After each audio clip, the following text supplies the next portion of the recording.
All right, well, welcome to Enablement Uncanned. We are back, and today we have Hadia. How are you, Hadia? I'm good. How are you? Yeah, very, very well. So we're with Hadia Madni, who is a super duper commercial excellence senior director over at my customer, Acumen. So yeah, great to have you on. Appreciate it. You've just come back from the Grand Canyon, right? I did. We went to Arizona for a wedding and we thought might as well drive out to the Grand Canyon. Hmm. And you would think, Arizona is super hot and we packed all summer clothes. And then we got to the canyon and we were like, oh, we'll hike the whole way. Like that was probably not a smart choice after a wedding to hike the whole way. And then the second mistake we made was, oh, Arizona is hot. It's a desert. We don't need to pack warm clothes and it's snowing. So we're like freezing the whole way, but at least we did it. So they're cool pictures. I did it for the gram. Did it for the gram. I was saying this to you. I can't actually believe that there was snow in the Grand Canyon. It's just I, not something I compute with. It wouldn't even cross my mind if I was going there. See, that's why I didn't check. Should have done my research, but I didn't Yeah. check. I assumed whenever you see someone posting about the Grand Canyon, you always see like people in their summer Blue outfits. sky. Yeah. Yeah. So I was like, oh, cool. This is probably like you see cactus and you see like the prime image of summertime desert and then it's snowing. I was like, oh, this is wonderful. And there I'm gonna you are in freeze your here. pictures with your winter Big coats. jacket that I had to buy there because it was colder than Chicago. And that's saying something because That's Chicago is saying always cold. something. I know. Chicago is always It cold. was not. It was fun for like the morning times, but night times were Yeah. like not fun. We were freezing. But it was pretty cool. I don't know if you visited. It's like a whole village. So you stay in the canyon. There's like a whole village. There are lodges on and like right there, and you can see the stars. It's Amazing. beautiful. And then you essentially walk out of your lodge and like right there is the Grand Canyon. It's beautiful seeing the sunrise there. And for anyone listening that's never been, Hardy has just sold it. Um, I have recommendations where to eat, where to stay. but make sure you pack a coat because it's going Make to sure be you cold. back. I Yeah. know, oh God. But it And was for really those of fun. You you, should try it.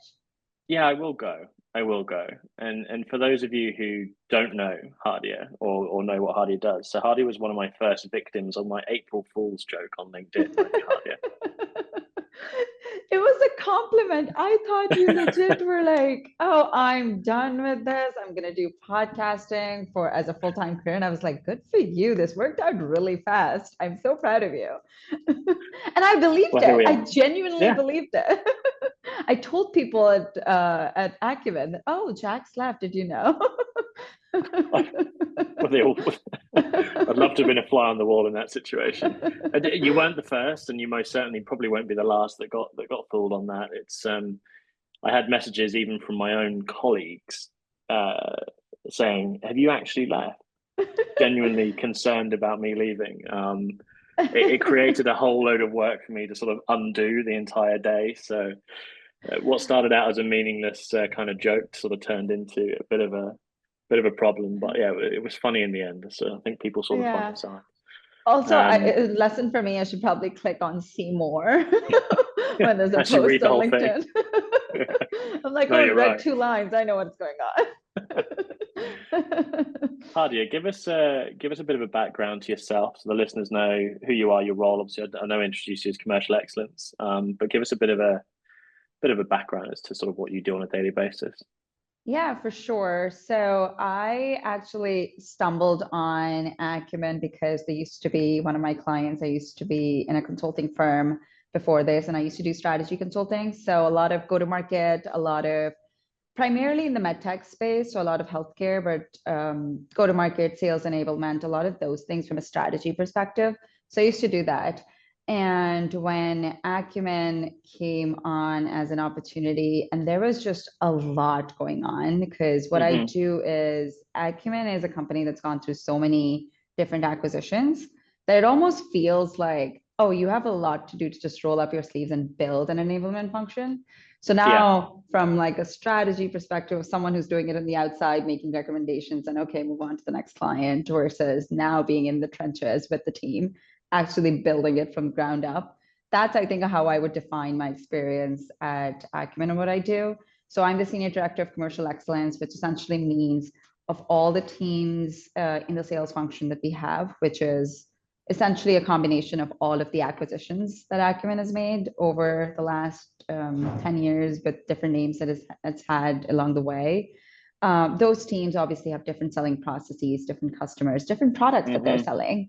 So I'm essentially trying to build from a ground up crawl, walk, run of what does good enablement look like? What gets us to move the needle? And how do I make all of those teams successful with the challenges that they have, the products that they sell, and the opportunity that each of those individual teams are going after. So that's fun. That's a little bit about me. No wonder you took some vacation. No wonder you took a holiday. I'm going on another one in like, no, I'm kidding. Fair play to you. Yeah, do you know what? I said this to my wife. I said, but we've actually got 3 holidays planned between now and August. So, which is crazy. It doesn't seem that, but it's 3 or 4 months worth. I know. Where are you going? You've got to look forward to these things. Where am I going? So I'm in Paris with the kids for Disneyland. And then I'm also going to June. In June, I'm going to Barcelona for a weekend. Oh, fun. And then in September, we're in Vegas. Oh, that's right next to the Grand Canyon. Perfect. It is. I've not checked the weather. This is your reminder to check the weather when you go there. Okay, fine. But thanks for the intro. It's great to sort of understand kind of where you come from with the Acumen side, which kind of leads us quite nicely into the topic that we're going to be talking about in terms of, one size in enablement fits none, right? You can't blanket the same enablement methodology or the same enablement type by sales type. You just can't do it. So I guess let's cut straight to it. I mean, I know you use tech. That's kind of why we're on the call. But tech should be frictionless, right? Not soul crushing. Yeah. Give us your opinion 100%. On that. Oh, I feel so passionately about it. I would die on that hill. And I say that because I think I stumbled accidentally on the function of sales enablement because my background is a lot of data and product and tech. And when I come to this function and we start to see a lot of things where, hey, let's implement XYZ or let's implement this tech. My goal that I've seen over the last 6 months is, does it fit in the workflow? Because I would give you an example. If a rep is essentially going in and I'm saying, here's this cool new CRM where you log into an app, you see all of these cool things, there's these cool dashboards, and you give them all of this material that looks cool from an optics standpoint, looks cool from whatever KPIs you think you are going to measure standpoint. But at the end of the day, your goal is very simple. Is it going to move the needle? And what moves the needle is simple workflows. So I usually go by, okay, there are 3 questions I want to answer for the rep and make it super simple. Number 1 is, where do they go? Which accounts? I want to make it super simple. These are the exact accounts you want to go after. Number 2, what do you say? I want to make it super simple about their elevator pitch. How do I make it super simple so they don't have to do the heavy legwork of trying to figure out, so it's standardized common language, because that's such a key piece. And then the last piece is, okay, who are my decision makers? Who am I engaging with? And those things are, a solid rep, someone who's been in that industry or someone who's done this for a while would know this. And sure, they would have a head start over someone who's just started in that organization. But the whole point of sales enablement is, how do I make the full spectrum of my sales org be as good as the best case scenario? So in this case, how can I make sure that when you're going to the field, you don't have to go into spreadsheets and decks to figure out, what am I supposed to do? You know exactly with like 2 steps. And that's the problem tech is supposed to solve. If it's making me do more than 2 steps, I don't want to do it. Why would a rep want to do it? It's too much work. And I always lean on the side of, if it's too much work, it's going to cause frustration. It's going to cause low adoption. And low adoption would essentially mean, and I hear this very often at Acumen and also in other industries when we worked in consulting, things come, tech comes, stays for 6 months maybe, and then goes away. And then a new project comes in and then it comes in and it like stays for 6 months and goes away. And there's this life cycle of tech that we keep seeing. And that life cycle is because you're complicating the workflow, and eventually people realize, okay, my job is simpler if I don't actually use this, and I just do it with my spreadsheets and my notes, which is probably why I feel so strongly about tech being a solution driver and not just, hey, here's a cool thing we launched, look at how fancy it is. Yeah, that's why you've got to crawl, walk, run, right? Yeah. You can't blanket the same solution for everybody. So have you ever rolled out, maybe not at Acumen, but have you ever rolled out something like that with good intentions and reps just have never touched it? Has that ever happened to you?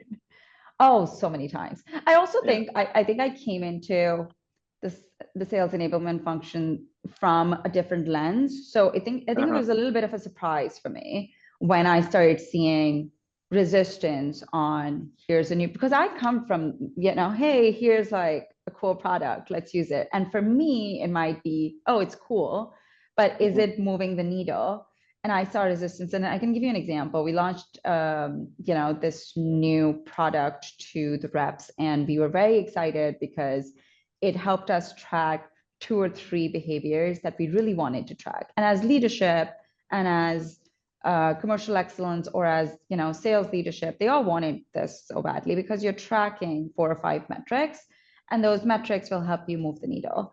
But I think one part of it, and we were very excited, we were like, we'll do a 6-week MVP. And once we prove the MVP, that's when we'll move on to the next steps. And I remember when we launched the MVP, it was like the next few weeks I had to just block off my calendar consistently. It was just like, we made this funny joke. I was like, I hope I don't get hate mail from the reps today. That's one thing you don't want tech to do. If tech produces hate mail from the reps, you rolled it out wrong. I know. It was just, I think there's an element of, and I believe this now, I think in hindsight, now looking at all of those things that we rolled out, I think a lot of these things we roll out, including tech, which is, hey, the reps are the end users, where the reps are not technically the end users, they're your contributors. So if they're not actively contributing to what the workflow needs to be, they're never going to use it. So now we're doing like a version 2 of something like this, but with a small market with 4 reps and seeing how that goes, giving it a few weeks to see adoption. Obviously, it's a learning curve, but the contributor part of it is, I think, one of the biggest learnings I have had along the way too. And I think you're going to be able to give some valuable lessons to the kind of audience that listen to Enablement Uncanned, because being in the industry that you guys are in with hospitals and healthcare, and the reps are out visiting people with their tablets all the time. Yeah. Let's talk about what this actually looks like in practice. How are you, Hadia, creating different sales motions across, because they require radically different enablement approaches, right? Yeah. Across the inbound channels, the field channels. How are you trying to structure that? That's a great question. I think I'd answer that in 2 parts. I think part one is, and before I even get to that, the context of Acumen, and I hinted at this a little bit when we started the conversation. I think the context for Acumen is because it's gone through so many iterations and acquisitions along the way. We have a lot of different types of teams that are selling different products. And I'll give you an example. There's a team that's selling personal injury claims to attorneys versus there's a team that's selling mobile imaging to hospitals versus there's a team that's selling day-to-day imaging to our fixed sites. Very different selling models. One selling model is more like the pharma sales, which is a day-to-day engagement, versus one team is engaging with hospitals, which is a long-term deal structure, which obviously requires different processes, different tools, different language that they're using because their products are different. And I think one of the biggest things that we tried to do was when we came in and started selling, okay, in September, we were like, let's start setting up like some basic workflows and sales enablement functions, I think the first thing we wanted to do in the crawl phase was, okay, what does good look like from like a base case standpoint? So for example, that would mean what KPIs do you want to measure and work back from there. So what does success look like? Because not a mobile team success could mean X million because you're selling these large deals versus a fixed team's success could look like, okay, how efficiently are your order to scan ratios in your sites? Very different problem statements.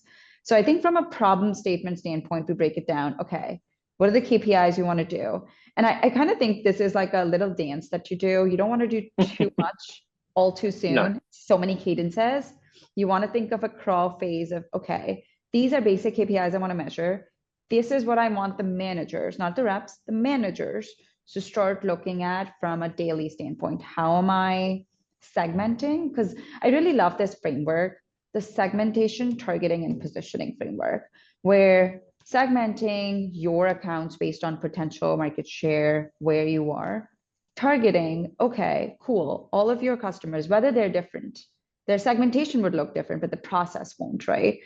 Once that segmentation is done, how are you targeting it? For one team, it may mean you have to have a playbook and a pitch deck that is very specific to a leadership role in a hospital, versus for another rep, it is a clinical conversation that they need to have with a doctor. So figuring out, okay, targeting, how does that work for each of the sales teams? And then positioning the reps in the field so they can engage with the right accounts and say the right things. I think for us, it was a lot of trial and error in the first few months. And now that we're in a better cadence, we're now starting to see, okay, these are the metrics that have kind of moved the needle a little bit. Let's hone in on these metrics. I think it's been a work in progress with the teams and with the managers. We've identified, okay, here's like, these are some of the products that reps are selling well. Which ones are they not selling well? Or, hey, these are the products that we have a bigger share in the market. And these are the territories where we have a bigger share. Cool. How can we grow share in the territories where we don't have share? Which products make more sense for the reps to sell? And how can I make sure that comp plans incentivize those products? Because we had to redesign entirely their territories and comp plans this year, which is why I say we were just fixing the base this year. Like, hey, what are you selling? What's successful? Cool. Are your territories balanced? They were not. So let's flip, okay, do you have equal opportunity in your territories, equal amount of business in your territories, at least roughly? Okay, let's redesign your comp plans. If we're asking you to sell a certain product and you're not incentivized to sell that particular product, and a lower reimbursement rate product is not still interested. Yeah, so they're selling everything and it's driving the needle, but not driving the needle in what drives success for the company. So fixing those base cases of what does success look like? What do we want to measure? And then working back from, okay, how do I fix the whole foundation so that the reps can actually just do their job? I think the next phase for us is getting a little mature where, okay, how do I structure my business plans and quarterly business reviews internally to go after current state, target customers, ideal state, like all of those things. Right now, I think we're still in that phase of, okay, we fixed the fire, we fixed some base. Now let's set some behaviors and hygiene.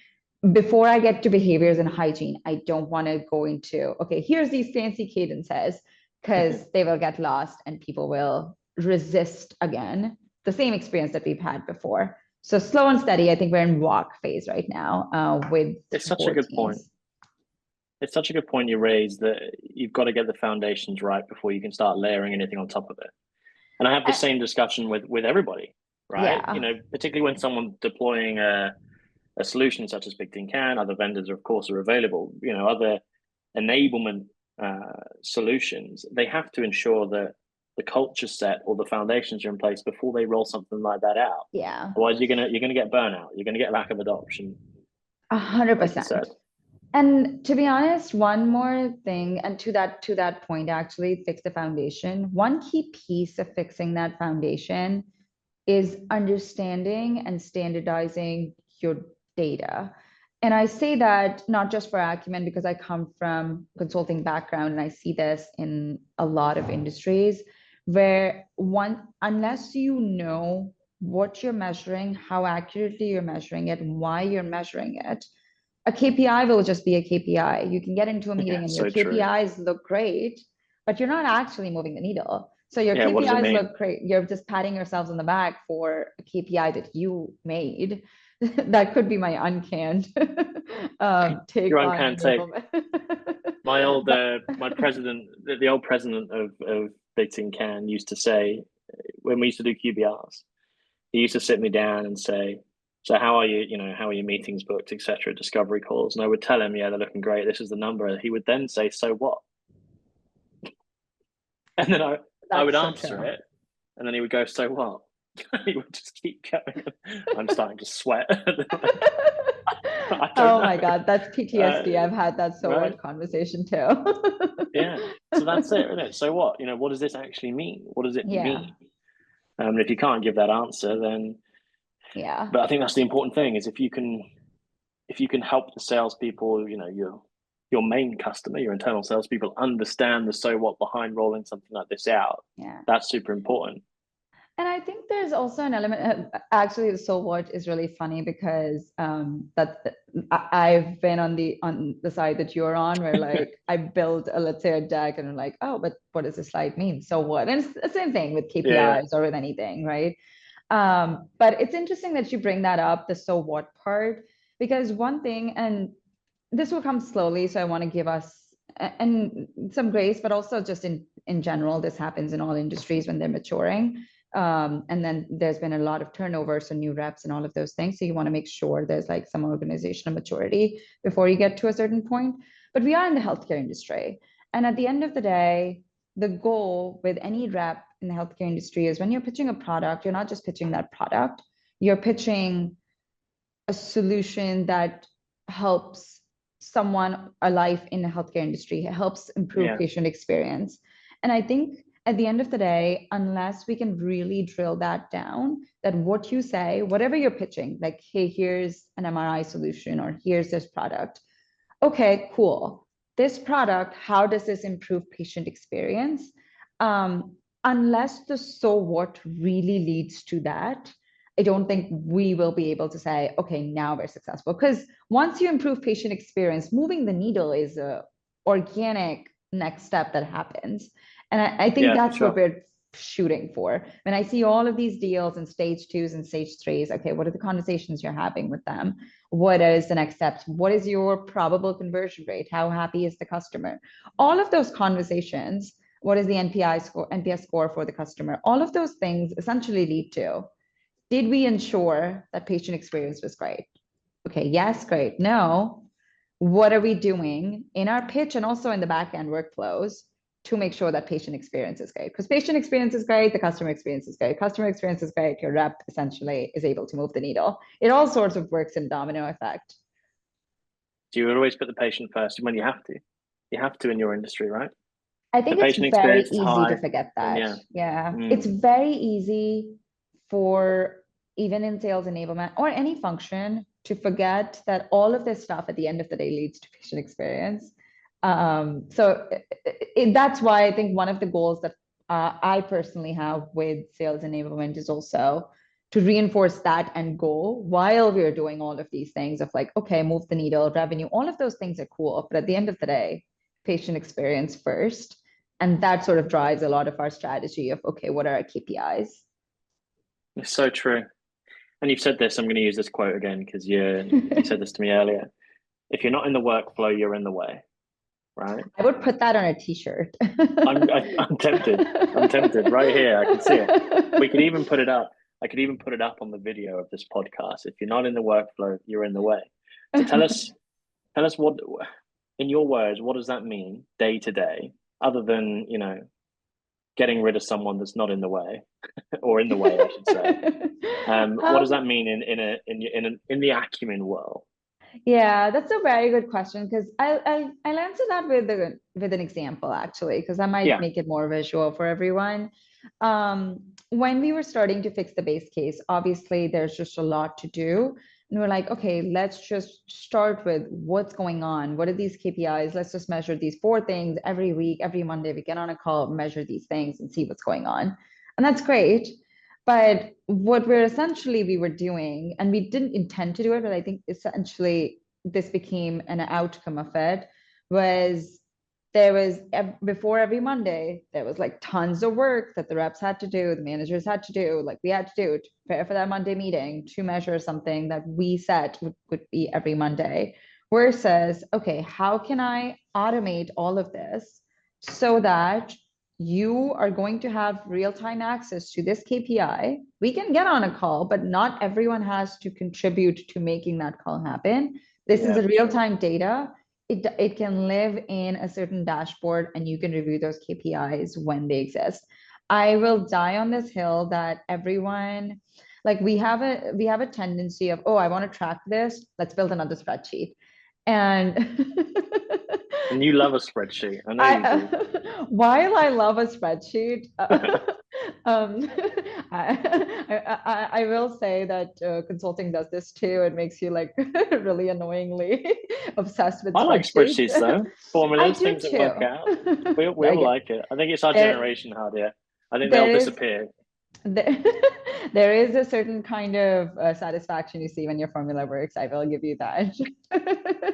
But I say this because I think there's a very slippery slope of, oh, I want to track this. Let's build spreadsheets on spreadsheets on spreadsheets. And then there's people managing those spreadsheets, people inputting data in the spreadsheets, people who are like QCing those spreadsheets. Spreadsheets are not QC. Someone has to do it. So there's just a lot of back-end workflow that we create that's not originally part of the workflow. Your workflow is just, hey, here are 4 things that are happening. What is the success rate for it? And unless you can automate those processes instead of manually reporting, I still call spreadsheets manual. I think spreadsheets are the most manual way to like give data, and that can be fine for one-odd cases.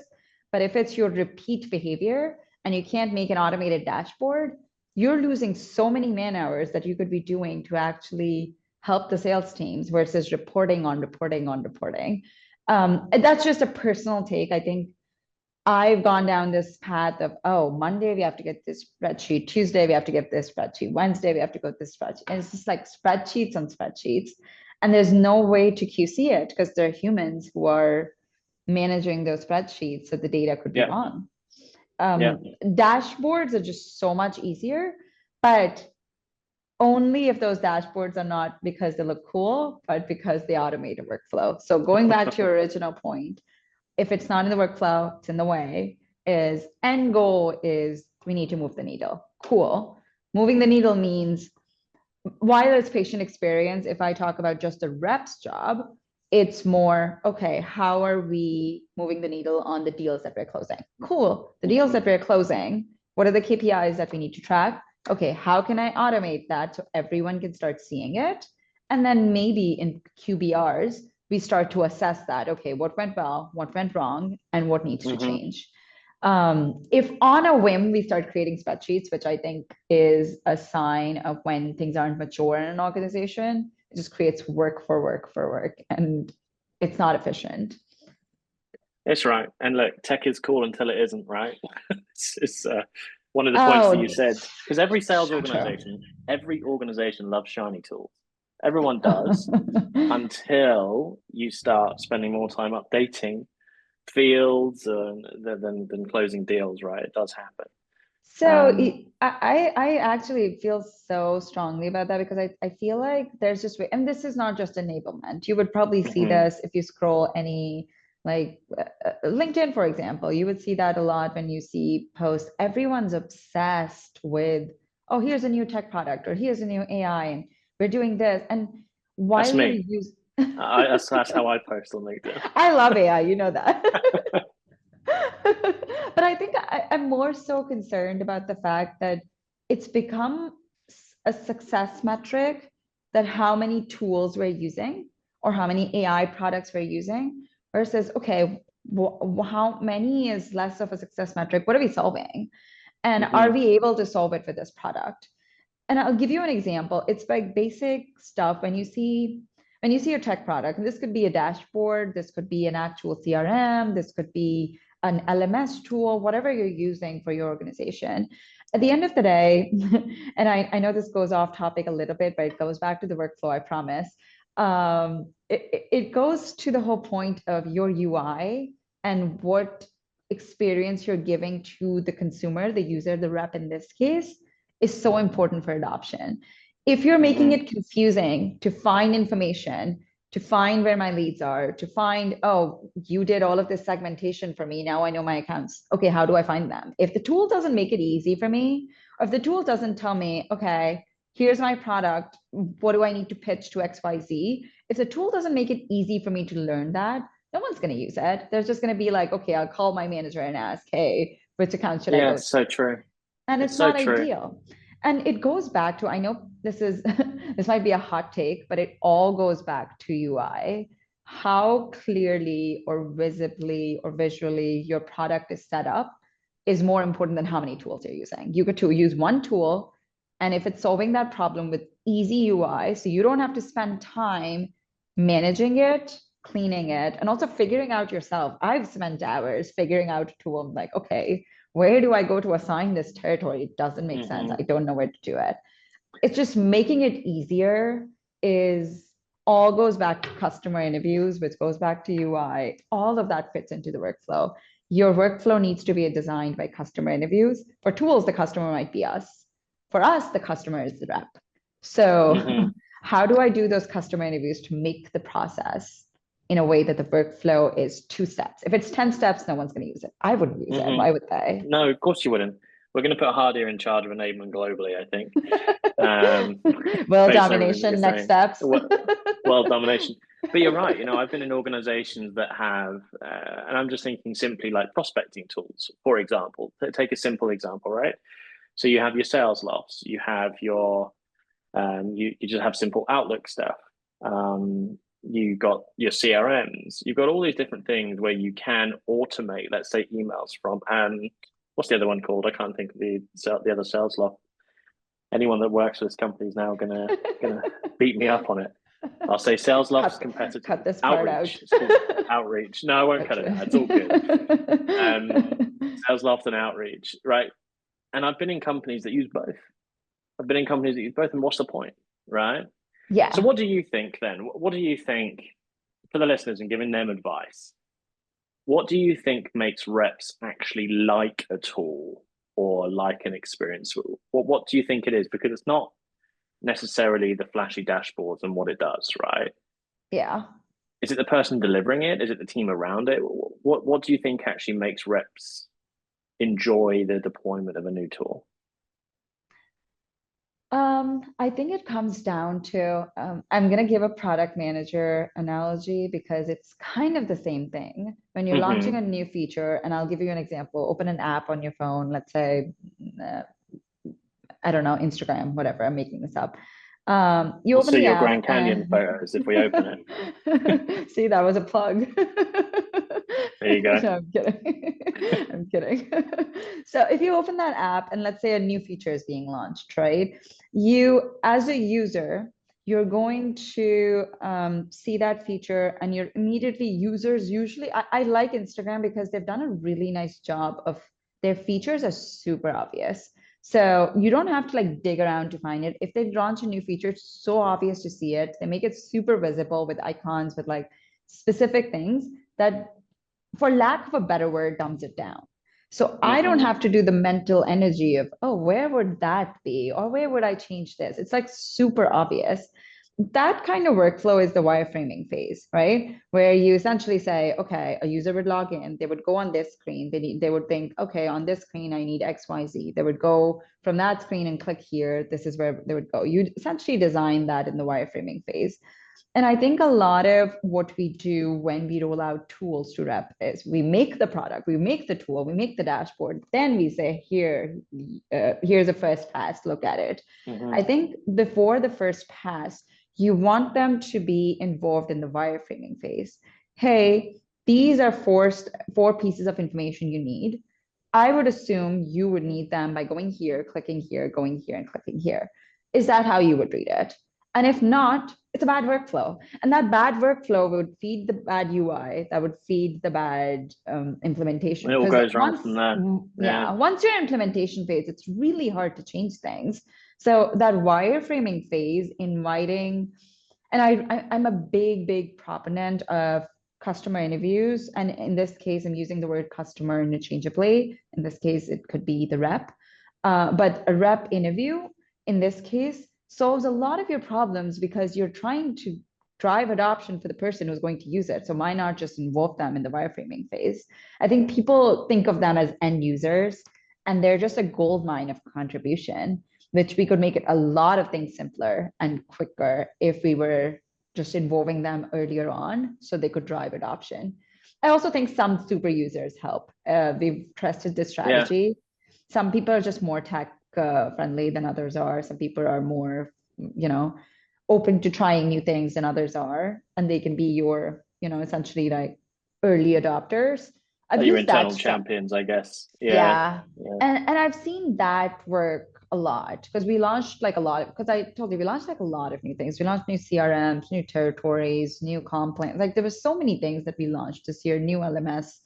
And with all of those things, obviously, our goal was one thing that's worked. And I know there are things that we're learning from, but there are things that worked. And one of those things was we would pick out people from each team because the teams are different, and each department and each level, and essentially like put them in like an early users and early adopters group and start to see how they would respond to it. Like let them use it, like wireframing, yes, but also when you launch it, let them use it for the first month and not have everyone on it, and see what they tell you, see what they change. Yes, it's a little harder to change versus the wireframing phase, but at least you get somewhere, right? So that's been, I think that would be my second advice. First advice, involve them in the wireframing phase.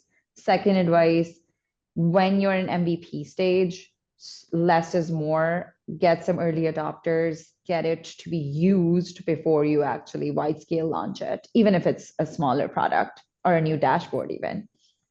And so many rollouts that I see on a day-to-day basis, larger teams, whether it's marketing, enablement, C-level, that they don't end up utilizing the internal customer to help design it. Yeah. And that's their first mistake. And I tell them this, it is a mistake. It can be a mistake because ultimately your internal customer are the ones that are going to be driving it forward and moving the needle, like you say. Exactly. Right? And I think that's such a common problem. I've seen this in so many organizations where a new leader comes in, they implement this new cool tech, and then it dies after 6 months when people move on. I think it only dies because the base use case is not really helping the users. So whenever leadership moves, they would stop using it. Versus if it were actually helping them, they would still be using it. So the adoption part is very hand in hand with, okay, is it actually helping them? If it's complicating their lives, no one would use it. How do you involve them early on to not complicate their lives? Yeah, you're right. And that's it. I mean, what one size fits all enablement does not work. We know that. You've got to tailor it by motion. And tech is there to support the reps, not slow them down. We know that, right? And if it is slowing them down, you've got to change that. So Hadia, to wrap up, if you have to boil it down, this is where I'm going to really put you on the spot, right? If our listeners are listening now and they're feeling overwhelmed, maybe they're a single enabler in an organization similar to Acumen, you've come in, you're kind of working from the ground up, or if they do have an enablement team and they're a leader, what should they stop doing right now and what should they start doing? Where should somebody start? Oh, that's a loaded question. That's why I'm here. That's why I get paid to do this. I'm kidding. That's why your April Fool's joke was believable. I'm actually, this is full-time podcasting now, don't you know? Oh, putting me on the spot. No, I'm kidding. Actually, I think I would answer that by saying the goal at the end of the day with enablement is for the enablement function to pay for itself. Like as I'm expanding my team, this is the core piece of it. You don't need more reps, you need effective reps. So for that effective reps piece of it, you need the enablement function to make them effective so it pays for itself. And for it to pay for itself, you need to think of there's a part of the world which is full of rainbows and sunshines and KPIs and optics. And there's the part of the world where it does speak to KPIs, but it only does less is more. Okay, what are the core things that you can do to measure and to help the reps that are easy to implement? And you can start with an MVP. I really think, and this might not apply to bigger, more mature organizations. For more mature organizations, I think, how can we get rid of tech debt and make it more, streamlined? How can we do less? Versus for organizations like where you are maturing your processes and maturing your systems, for tools, processes, and common language, you want to think of these three pillars. What is my less is more strategy? And just do those. And it doesn't have to be like all of these fancy products. You can pick 2 or 3 that actually solve your problem and then see, okay, is this paying for itself? Is this moving the needle? And then expand. And I do feel very strongly in the fact that you need to develop your workflow before you introduce products and tools and all of these fancy things. So if you don't have a workflow down, you'll have products and tools defining your workflow, which won't work for your reps. That's probably the simplest way you can go after it. She said it. She said it. If you've not got your workflow and you let the tech define the workflow, it's not going to work. Yeah. So important. So important. So thank you for coming on. It's been great to have you here, and I know you're doing a lot of good stuff over at Acumen. And other than following Hadia on Instagram, which I know she's trying to secretly plug, make sure you. I'm only kidding. Make sure you jump onto Hadia's LinkedIn page, and again, the marketing team they'll put your face up in lights on the video. But yeah, it's Hadia Madni on LinkedIn. That's Madni, and she works at Acumen. So for those of you who need to check out Acumen, please do so. They're doing some really cool stuff over there. That's Akumin. So yeah, thanks for coming on though, Hadia. It's been great to have you, and yeah, it's very much appreciated. Thank you. I loved being here. It was actually really refreshing to talk about this stuff too, because we talk about it in siloed conversations, but to talk to someone who's been in the industry and also just the audience that's listening, someone who's actually in this career, it's really refreshing to talk about this stuff from like a zoomed out perspective. So thank you for having me. I had fun. It's good, and people will, I'm sure, take a lot from it. They typically do.